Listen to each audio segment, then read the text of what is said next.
It's the Ask JP podcast with JP Morrell.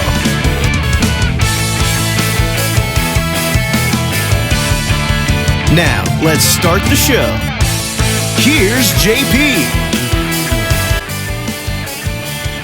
Welcome to the Ask JP podcast. We tackle the questions and the issues of the day. Today, we are super excited to have yet another candidate from the newly formed District 23. Am I right this time, Monet? Yes. Okay, I got it right. Last time, I totally messed it up last time. So that's why I was double checking with Monet. I got it correct. So we're so excited to have you here, Pearl. We are going to get right into it. And as you know, Monet and I will kind of ping pong questions between the two of us. Take as short or as long as you want. We kind of have a truncated time. So it's like, if you want to go real deep into one question, it may give you less time on the next question, but you know how it goes. So, Monet, first question's all you. Okay, great. So let's start with some intro questions. Pearl, I know a bit about your background. I know you're no stranger to the state legislature. So what made you decide to run? Why do you think you would make the best candidate? And what do you see are the needs of the constituency that you're trying to represent? Sure. So one, thank you for having me. And for folks that are new to me, my name is Pearl Ricks. My pronouns are they, them, and I'm thrilled to be here and thrilled to be running for state legislature. I come from a reproductive justice background, a community organizing and mutual aid background, and have really just been blessed that throughout my life, my family instilled in me being connected to my neighbors and being connected to needs that, even if they're different than mine, understanding how important they are and that they still impact me because we're all part of an ecosystem. Through the work that I do with the Reproductive Justice Action Collective, I have been going to the Capitol for the past 5 years, the past 3 as the ED for REJAC, and doing issue education with community members, with decision makers, with legislatures, civic engagement opportunities to hype people up about holding their elected officials accountable. It's a hiring process. So every elected official has been hired to do a job, and it's entirely reasonable and expected that the constituents hold them to it. And at the same time, it can be daunting. So working with community members to, hype them up and say, no, call that person to task, ask about a bill, even present your own. Like anyone can start legislation, and then it's the job of the legislature to take it farther. So I decided to run because the last, let's say, 3 years specifically we've seen a lot of attacks on reproductive care. We've seen a lot of seemingly unreversible attacks on reproductive care in New Orleans. And some people are in Louisiana. Some people hear that and they just think abortion, but it's abortion. It's the adoption process. It's fertility or infertility treatments. It's this full spectrum.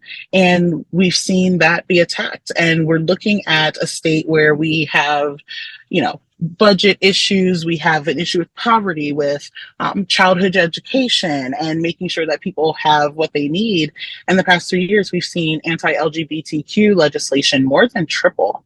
So there is a misalignment with a lot of the things happening at the Capitol and the needs of the people in the community. So I decided to run because, one, I want to be empowered by my community to take those efforts and slingshot them to the other side. I want to be empowered by the people that I have worked with for the past decade, day in, day out, season in, season out, to ensure that we have what we need, between emergency contraception to water, to diapers, to having access to food and healthcare.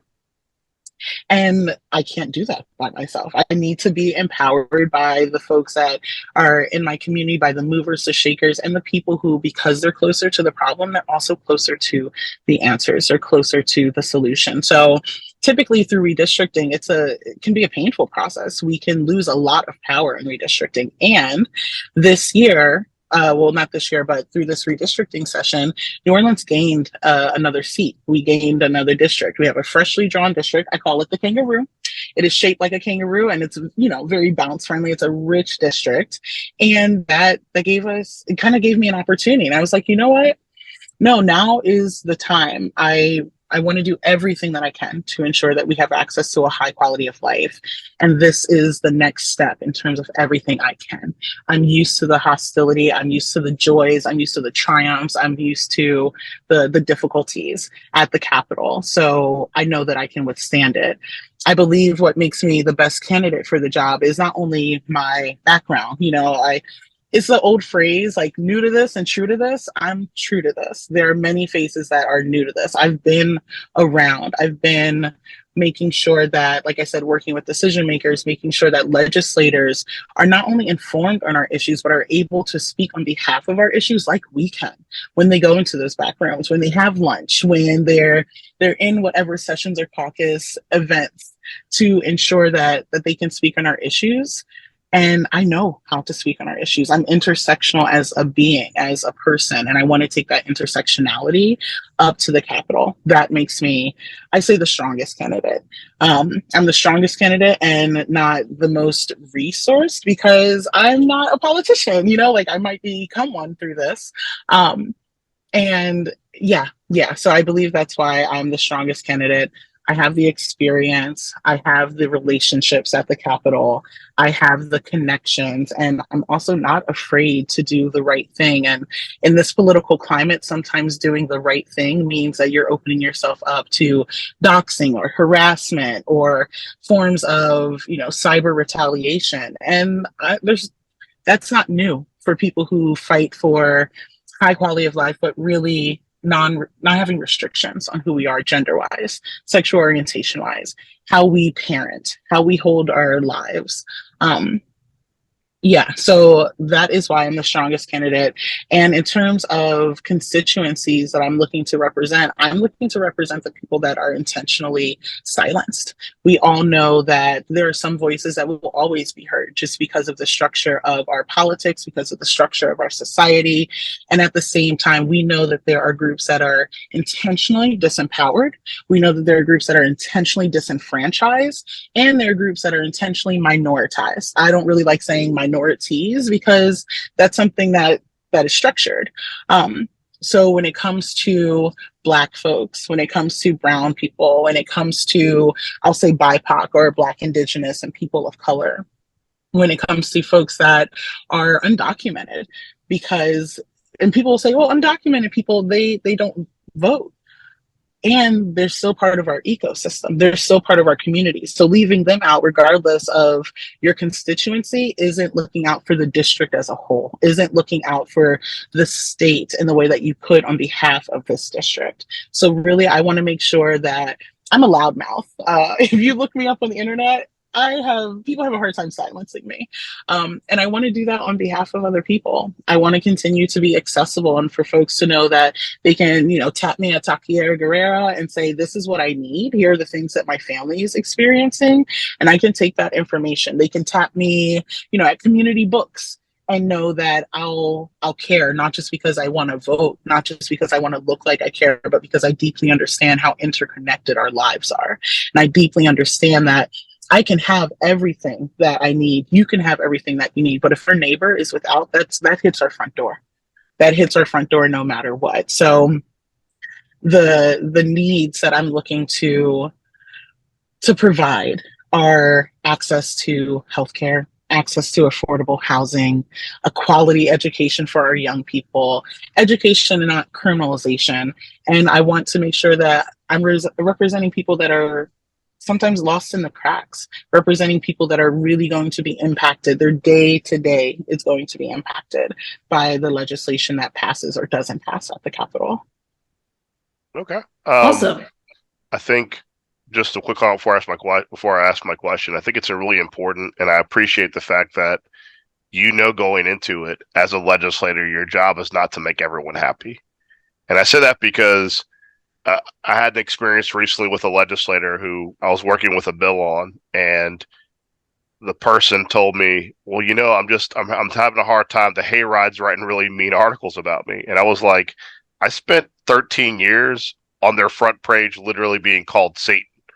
There are certain groups that if they're not for what you're for, and they are afraid of you doing your job, that means you're doing your job. And when you tackle an issue, whether it be abortion rights, whether it be the rights of the queer community, whether it be gun control, you're not going to make everyone happy. In fact, there are groups that are firmly vested in you not bringing up these issues because they don't want to talk about them. So, of course, whenever you make someone own the fact that, you know, they're perpetuating a item or a product or merchandise that kills people, they're scared of that. But I appreciate you knowing you're going into it. You're jumping into the fire. But I want to get to a question because I know those are important. Should marijuana be legalized for recreational use? Absolutely. Absolutely, it should be legalized for recreational use. And if you don't mind, I'll go into it a little bit. So people hear legalization, or some opponents hear legalization, and they're just like, "Oh, everyone's going to be smoking pot." Da da da da da. Okay, that's one, not what we're focused on. We have to understand that with decriminalization, with recreational use, comes regulation and comes tax and comes an opportunity for us to fund some of the things that we need to get done across the state.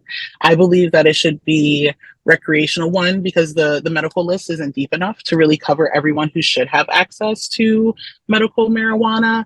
And also our economy could really see a boost from it. So when we're looking at affordable housing, when we're looking at healthcare expansion, when we're looking at education access, public works, and infrastructure, those are all things that can be funded with the taxes that come from a recreational marijuana economy.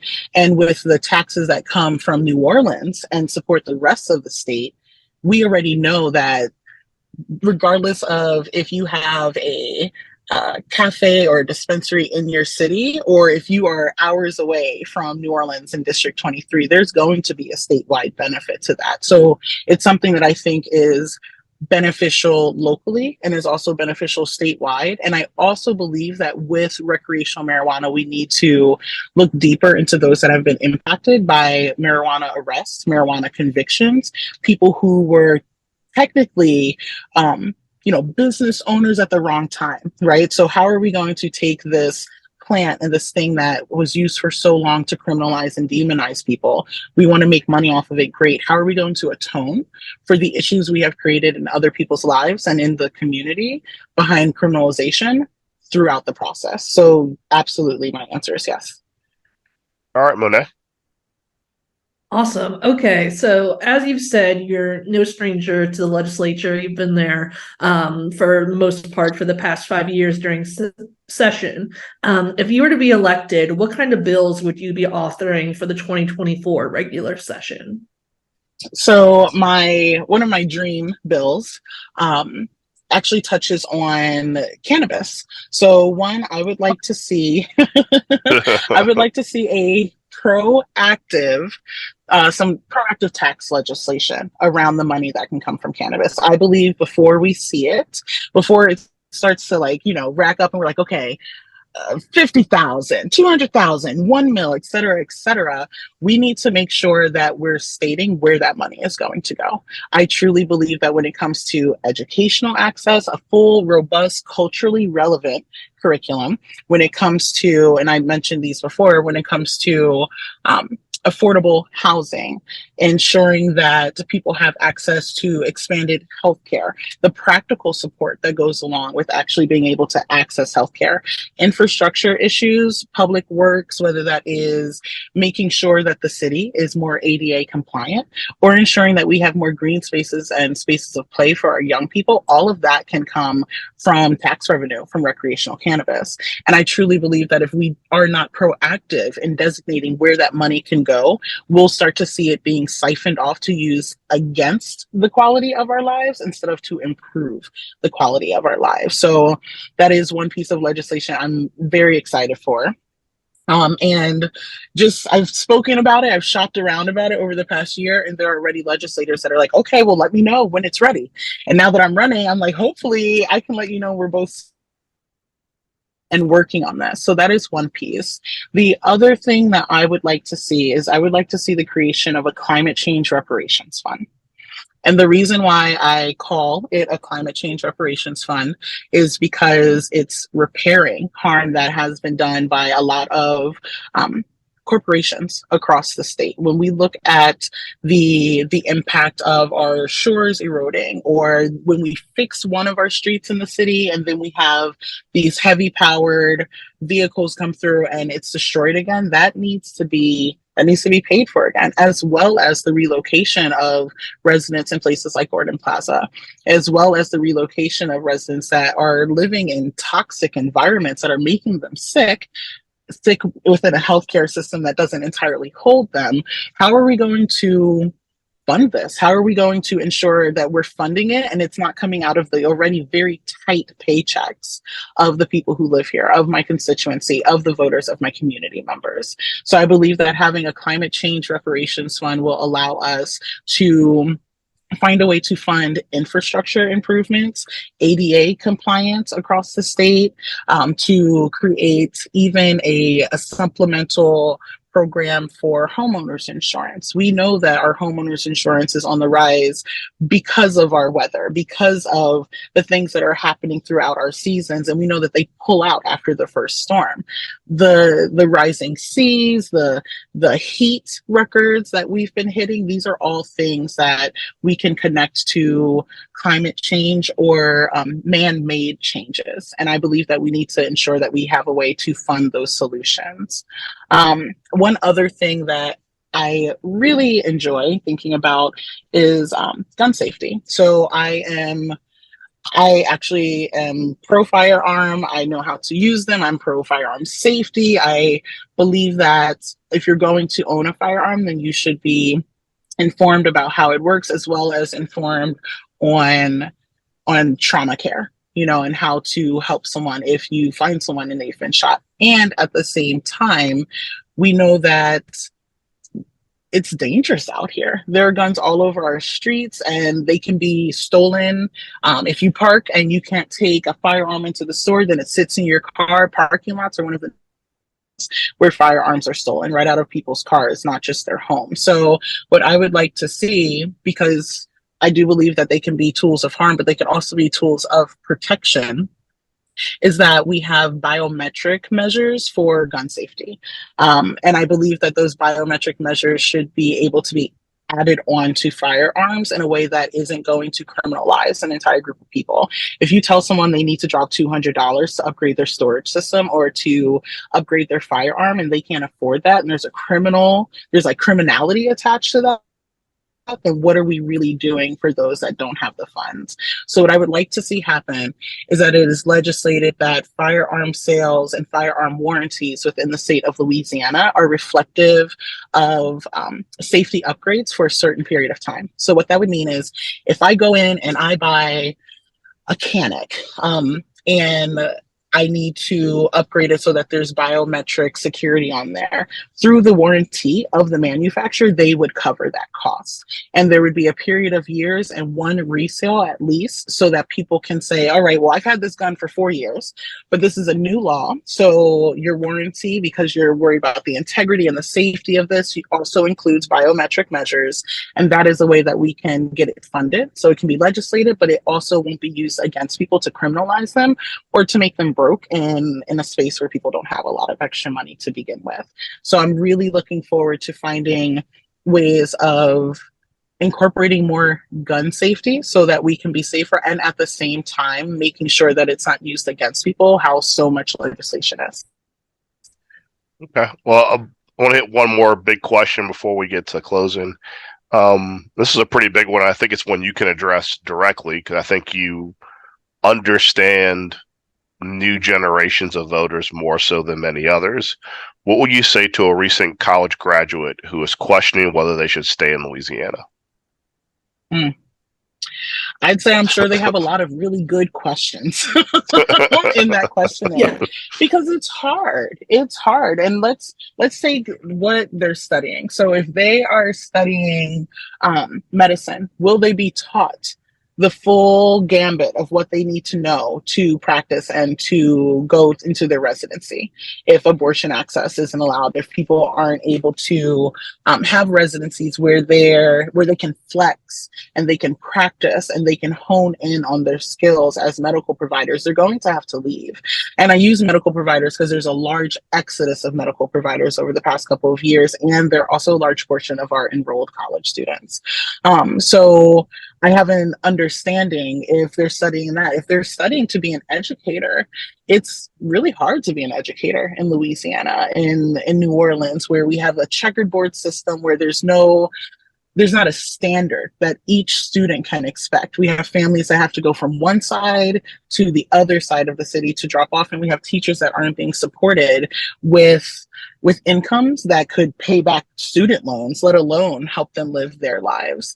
And anyone studying any other issue, I completely understand why they're questioning. And I would ask them to become civically engaged and to have more conversations and ask folks to vote and call when they stay, if they're staying, because we really need to hear that rah-rah. I feel like so many of us, it's like, okay, well, if I need to get this done, I'm going to get it done. There's no time to talk about it. And we need to find time to talk about it. We need to make sure there's a student group that didn't understand that trans use healthcare has been banned as of last session.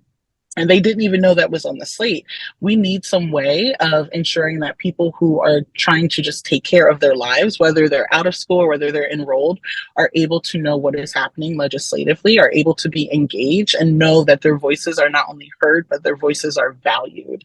We also need to understand the many different pathways that someone's life can take. So when we're talking about this student who's thinking about leaving Louisiana or questioning if they should stay, I think about many different faces, many different bodies, many different backgrounds, because each and every one of those people has a different story and has a different goal.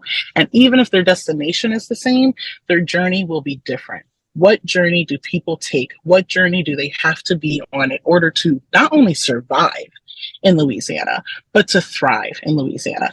Do they have access to food, to water that they need? Are they reliant on public transportation, and will they lose their job if the bus is late?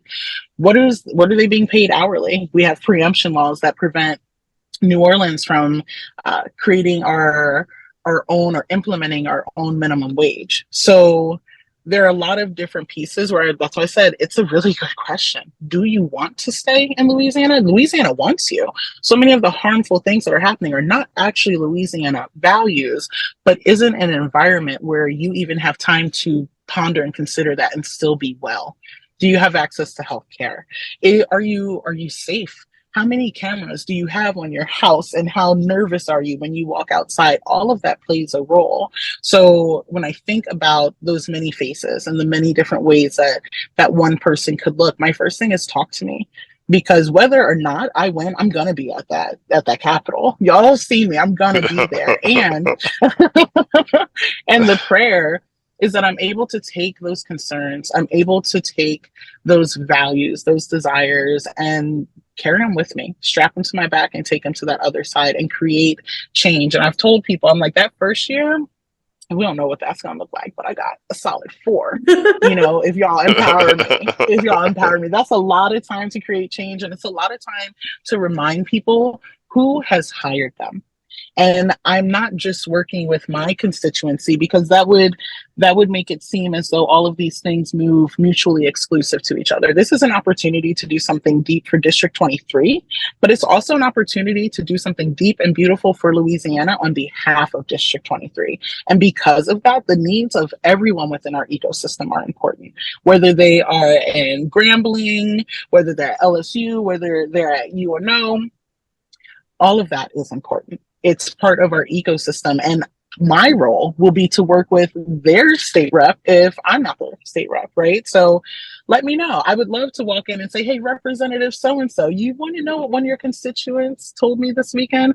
I promised them I would bring it up to you. So let's have this conversation. They're expecting a call. So talk to me. Ask all the questions necessary, and I understand why people are questioning. It's not an easy life, especially if you want to see folks thriving and happy naturally, authentically in who they are. And still, we are in the ing of things. We are fighting, we are winning, we are battling. And as long as we are in the ing, we still have an opportunity, we still have a chance. Nothing is lost. Nothing is lost. So remember that we're in the ing of things, and still people need to do what is best for their lives, what is best for their families. And my prayer is that Louisiana, New Orleans, all of these different districts become part of that best, that staying in Louisiana is what's best for you, that staying in Louisiana is what's best for your family. I want to be able to answer those questions, because just someone questioning already lets me know that we don't have enough out there for them. Absolutely. JP, do we have time for one more question, or? We do, as long as we are truncated on the answer before we go to closing. I just want to make sure you have all your time. So, Monet, you got the question. Go for it. Okay. One last brief question before your closing.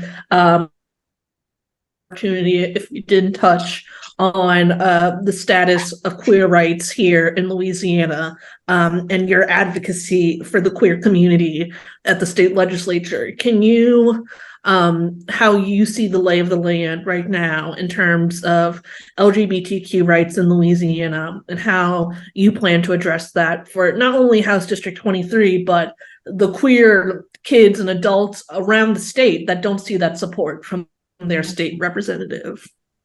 Mm-hmm. First, any queer young people, older people listening, LGBTQ fam, we deserve to live. We deserve to be happy. We deserve to be healthy, and we can survive. And please pass this on to any queer youth. Know that we are not only fighting for queer youth, but acknowledging the power that they hold. We've had some student walkouts, some student organizing. Like, the queer youth of Louisiana are going to be all right. And we will still have to be facing some of these battles. There's legislation that we beat last year. I think we beat all but one anti-LGBTQ piece of legislation, the trans healthcare ban, and that we even beat initially. They threw out the rules, recommitted it to Senate Judiciary Committee, and then passed it unanimously. So really, we won. We call it the zombie bill. We know that a Louisiana value is making sure that people have access to the information that they need, the resources that they need, so they can make informed and personal decisions. So that's where I sit with that. In terms of a strategy in dealing with people who are leaning on anti-LGBTQ plus rhetoric, dangerous speech, or legislation in order to make a name for themselves or to distract people, I want to go to the pit and the basis of what they say they're trying to do. Okay, so you want to protect parental rights. How can we make sure that our government isn't standing in the way of a parent loving their young person, loving their child, regardless of sexual orientation, gender identity?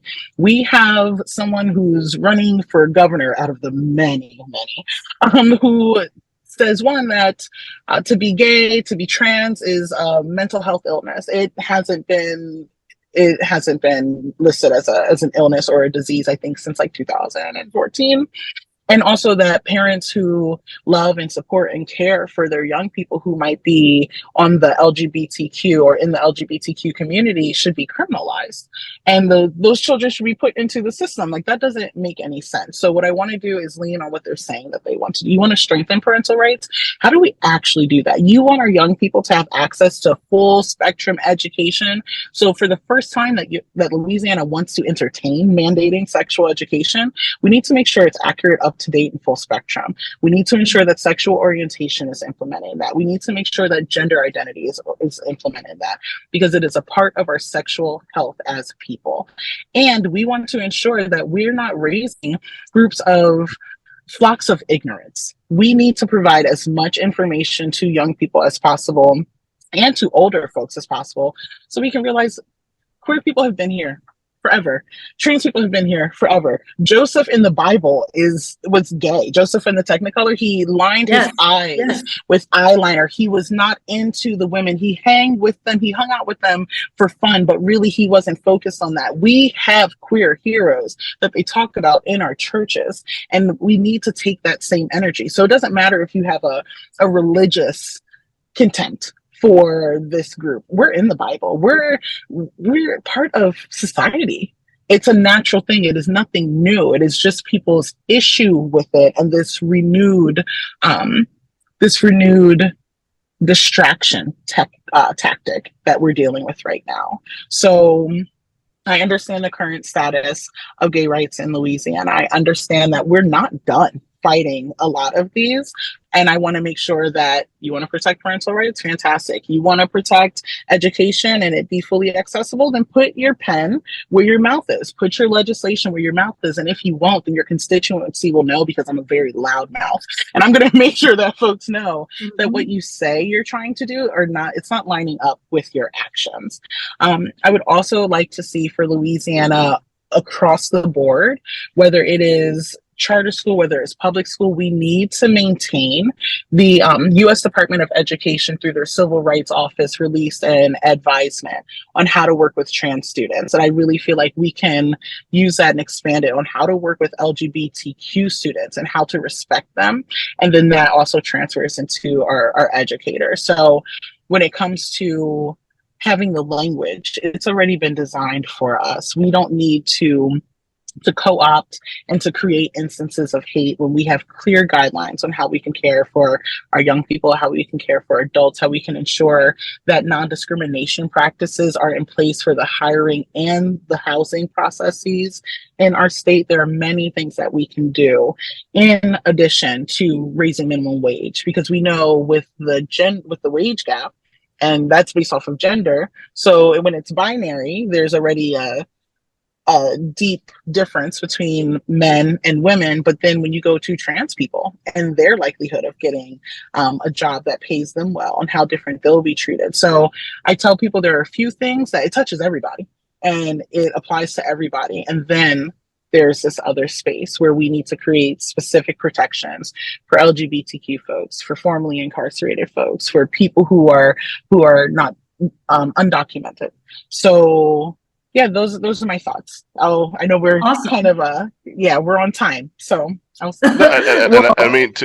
think to your point, I've found just in my time when I was in the legislature, whenever you make things about parental rights and you really make people hang their hat on that, because it is kind of jarring how when it comes to vaccination, we have to bow to the will of parents, but when it comes to gender affirming care, it's no, the government has to. It's like, the more you can, I'm sure you're already doing it, call out that double standard and make people own the fact that they like to invoke buzzwords, but really it's just to promote a specific agenda. You can't rest your laurels on that. You can't say I'm for parents and families. I mean, I will tell you that one of the most difficult anti-abortion awful bills we ever had was one that Austin Battle authored that dealt with women who were in car accidents and in comas and were actually on life support dead. And he had a bill that would have passed, very watered down version, which would have allowed women to be incubators, dead women for babies. And the whole reason why that bill was watered down to nothing is because a Republican pastor, once I made the argument about families and parental rights, held that bill up for 2 weeks until we were able to water it down to nothing and to allow people to opt out of it.